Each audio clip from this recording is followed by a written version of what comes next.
بسم اللہ الرحمن الرحیم۔ رسول اللہ صلی اللہ علیہ وسلم نے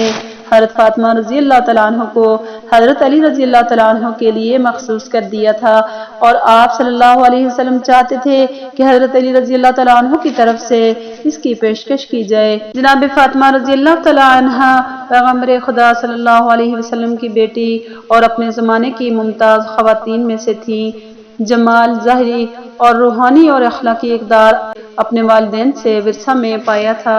رسول اللہ صلی اللہ علیہ وسلم کی دختر ہونے کی وجہ سے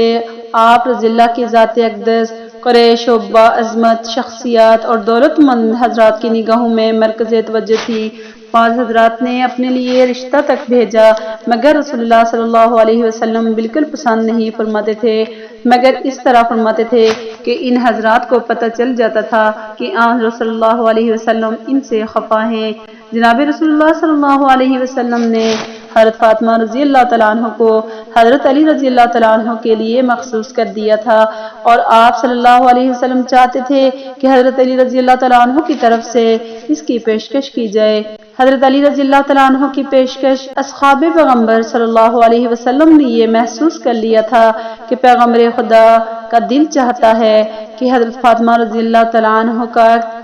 حضرت علی رضی اللہ تعالیٰ عنہ سے کر دیں، لیکن حضرت علی رضی اللہ تعالیٰ عنہ کی طرف سے اس کی پیشکش نہیں ہو رہی تھی۔ ایک دن جناب عمر رضی اللہ تعالیٰ عنہ، ابو بکر صدیق رضی اللہ تعالیٰ عنہ، سعد بن معاذ رضی اللہ تعالیٰ عنہ وغیرہ ایک گروہ کے ساتھ مسجد میں بیٹھے ہوئے تھے۔ جناب ابو بکر صدیق رضی اللہ تعالیٰ عنہ نے کہا، حضرت فاطمہ رضی اللہ تعالیٰ عنہ کی نسبت کے لیے رسول اللہ صلی اللہ علیہ وسلم نے کسی کی بھی درخواست منظور نہیں کی، اور رسول اللہ صلی اللہ علیہ وسلم نے فرمایا کہ حضرت فاطمہ رضی اللہ تعالیٰ عنہ کا شوہر منتخب کرنا اللہ کے ہاتھ میں ہے۔ ابھی تک حضرت علی رضی اللہ تعالیٰ عنہ کی طرف سے جناب پیغمبر صلی اللہ علیہ وسلم کی خدمت میں حضرت فاطمہ رضی اللہ تعالیٰ عنہ سے رشتہ نہیں مانگا گیا۔ شاید میں سمجھتا ہوں کہ حضرت علی رضی اللہ تعالیٰ عنہ کی طرف سے اس اقدام کا نہ کرنے کی وجہ ان کا تہیہ دست ہونا ہے۔ میں یہ سمجھ سکتا ہوں کہ اللہ اور پیغمبر نے حضرت فاطمہ رضی اللہ تعالیٰ عنہ کو حضرت علی رضی اللہ تعالیٰ عنہ کے لیے معین کر رکھا ہے۔ جناب ابو بکر رضی اللہ تعالیٰ عنہ نے جناب عمر رضی اللہ تعالیٰ عنہ اور سعد رضی اللہ تعالیٰ عنہ سے کہا، اگر تم لوگ چاہتے ہو تو ہم مل کر حضرت علی رضی اللہ تعالیٰ عنہ کے پاس چلیں اور ان کے سامنے اس موضوع کو پیش کریں، اور اگر وہ شادی کرنے کی طرف مائل ہوں اور تہی دست کی وجہ سے وہ شادی نہ کر رہے ہوں تو ہم ان کی مدد کریں۔ آپ تینوں حضرات حضرت علی رضی اللہ تعالیٰ عنہ کے گھر آئے، مگر انہوں نے آپ کو وہاں نہیں پایا۔ معلوم ہوا کہ آپ ایک انصاری کے باغ میں اونٹ کے ذریعے ڈھول کھینچ کر خرمے کے درختوں کو پانی دے رہے ہیں۔ تینوں اصحاب حضرت علی رضی اللہ تعالیٰ عنہ کے پاس آئے، اور آپ رضی اللہ تعالیٰ عنہ نے فرمایا کہ کہاں سے آ رہے ہیں اور میرے پاس کس گھر سے آئے ہو؟ حضرت ابو بکر رضی اللہ تعالیٰ عنہ نے کہا، یا علی رضی اللہ عنہ، تم کمالات کے لحاظ سے ہر ایک سے بالا تر ہو۔ ہم سب آپ کے مقام رتبہ جو رسول اللہ صلی اللہ علیہ وسلم کو آپ سے ہے اس سے آگاہ ہیں۔ بزرگان اور اشراف قریش حضرت فاطمہ رضی اللہ تعالیٰ عنہ کی خواستگاری کے لیے جا چکے ہیں، لیکن تمام لوگوں کی باتوں کو پیغمبر اکرم صلی اللہ علیہ وسلم نے رد فرمایا ہے،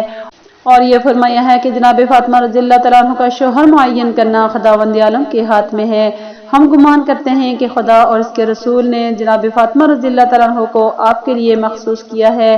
دوسرا اور کوئی بھی شخص اس سعادت پر افتخار کی صلاحیت نہیں رکھتا۔ ہمیں خبر نہیں ہو سکی کہ آپ اس اقدام میں کیوں کوتاہی کر رہے ہیں۔ حضرت علی رضی اللہ تعالیٰ عنہ نے جب یہ گفتگو سنی تو آپ کی آنکھوں میں آنسو بھر آئے اور فرمایا، اے ابو بکر رضی اللہ تعالیٰ عنہ، تم نے میرے احساسات اور اندرونی خواہشات کو ابھارا ہے اور اس کی طرف توجہ دلائی ہے جس سے کہ میں غافل تھا۔ خدا کی قسم، تمام دنیا حضرت فاطمہ رضی اللہ تعالیٰ عنہ کی خواستگار ہے اور میں بھی اعلیٰ کا مند ہوں۔ جو چیز مجھے اس اقدام سے روکے ہوئے ہے وہ فقط میرا خالی ہاتھ ہونا ہے۔ جناب ابو بکر رضی اللہ تعالیٰ عنہ نے کہا، یا علی رضی اللہ تعالیٰ عنہ، آپ یہ بات نہ کریں، کیونکہ پیغمبر خدا صلی اللہ علیہ وسلم کی نگاہ میں دنیا اور مال دنیا کی کوئی قیمت نہیں ہے۔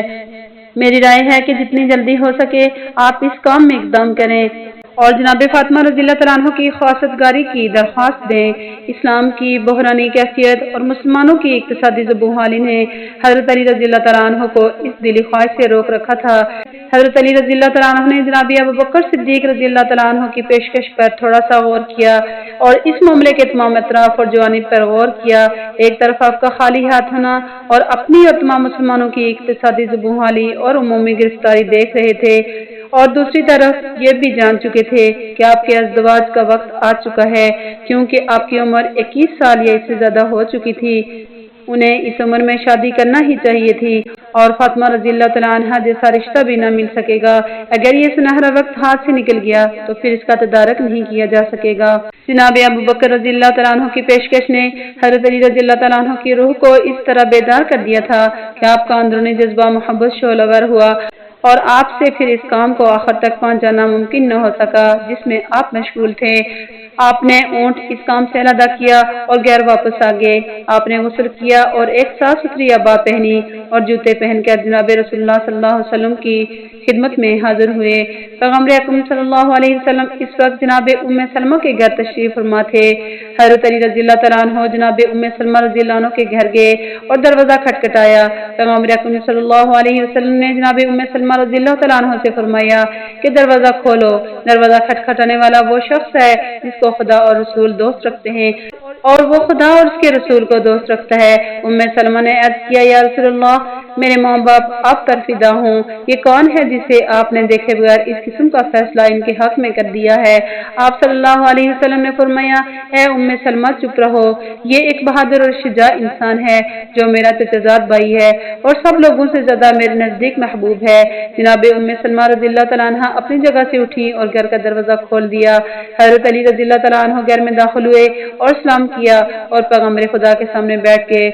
اور شرم کی وجہ سے سر نیچے کیے ہوئے تھے اور اپنے ارادے کو ظاہر نہ کر سکے، اور تھوڑی دیر تک دونوں چپ رہے، اور آخر الامر پیغمبر اسلام صلی اللہ علیہ وسلم نے اس سکوت کو توڑا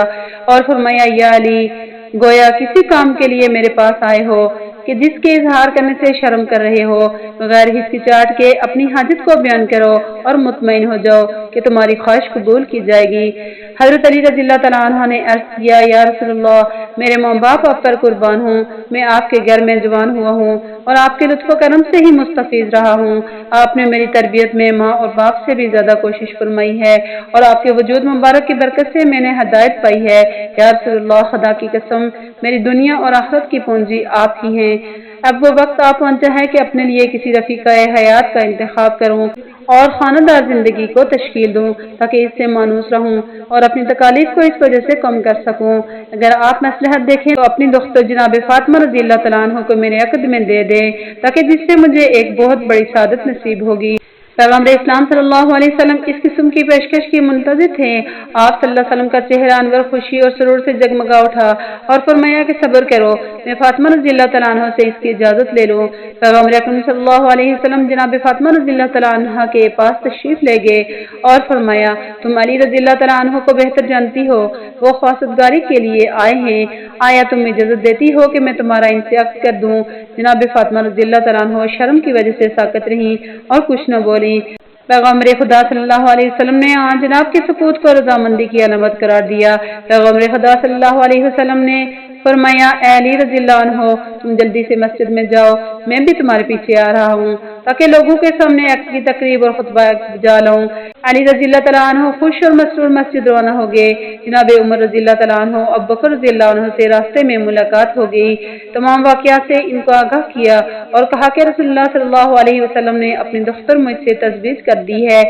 اور ابھی میرے پیچھے آ رہے ہیں تاکہ لوگوں کے سامنے عقد کے مراسم انجام دیں۔ پیغمبر خدا صلی اللہ علیہ وسلم جبکہ آپ کا چہرہ خوشی اور شادمانی سے چمک رہا تھا، مسجد میں تشریف لائے اور خدا کی حمد و ثنا کے بعد فرمایا، اے لوگو آگاہ رہو، جبرائیل رضی اللہ تعالیٰ عنہ مجھ پر نازل ہوئے ہیں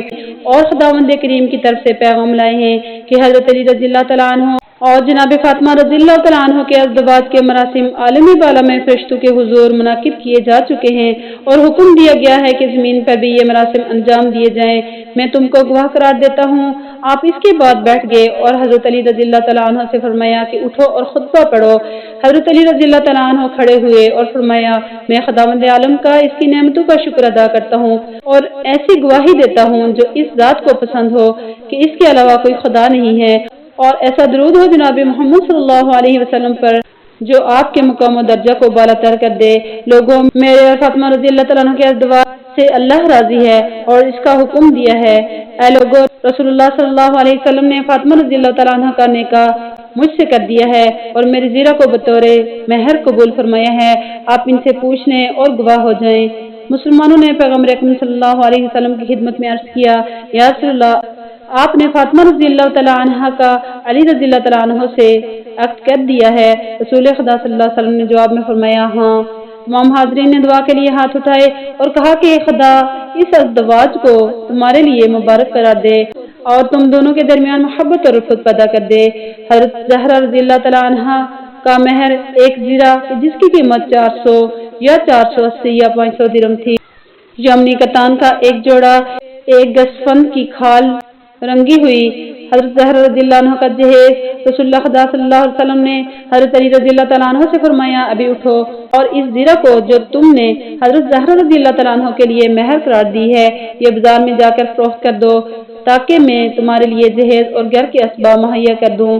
حضرت علی رضی اللہ تعالیٰ عنہ بازار گئے اور زیرہ کو فروخت کیا۔ مختلف روایات میں زیرہ کی قیمت الگ الگ بتائی گئی ہے۔ واضح رہے کہ بعض روایات کی بنا پر جناب عثمان رضی اللہ تعالیٰ عنہ نے اس زیرہ کو خرید لیا اور بعد میں حضرت علی رضی اللہ تعالیٰ عنہ کو ہدیہ کر دی۔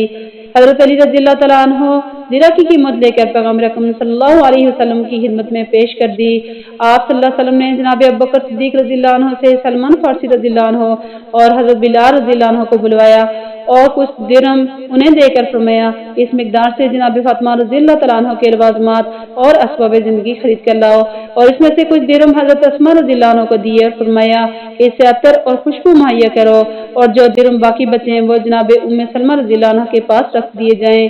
جناب ابوبکر صدیق رضی اللہ تعالیٰ عنہ نے کہا جب میں نے درہم کو گنا تو وہ 63 درہم تھے اور اس سے میں نے یہ اسباب لوازمات خریدے، ایک سفید قمیض، ایک بڑی چادر سر ڈھانپنے کے لیے یعنی برقع، ایک سیاہ خبری ہلا، ایک چارپائی جو کھجور کے لیف سے بنی ہوئی تھی، 2 عدد توشف، ایک میں گوسفند کی پشم بری گئی اور دوسری میں کھجور کے پتے، 4 عدد تکیے جو گوسفند کے چمڑے سے بنائے گئے تھے جن کو ازخر نامی خوشبودار گھاس سے بھرا گیا تھا، 1 عدد چٹائی، 1 عدد دستی چکی،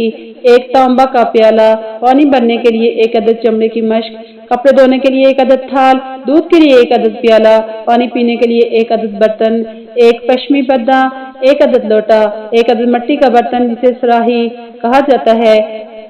فرش کرنے کے لیے 1 عدد چمڑا، 2 عدد کوزے، 1 عدد ابا۔ جب زہرا رضی اللہ تعالیٰ عنہ کا جہیز جناب رسول اللہ صلی اللہ علیہ وسلم کے سامنے لایا گیا تو آپ صلی اللہ علیہ وسلم کی آنکھوں سے آنسو جاری ہو گئے اور سر کو آسمان کی طرف بلند کر کے فرمایا خدا اس شادی کو مبارک کرے جس کے اکثر برتن مٹی کے ہیں۔ یہ تھا خاتون جنت کے سردار حضرت فاطمہ رضی اللہ تعالیٰ عنہ کا جہیز، اور یہ تھی ان کی مختصر سی شادی کا واقعہ جو انتہائی سادگی کے ساتھ منعقد ہوا۔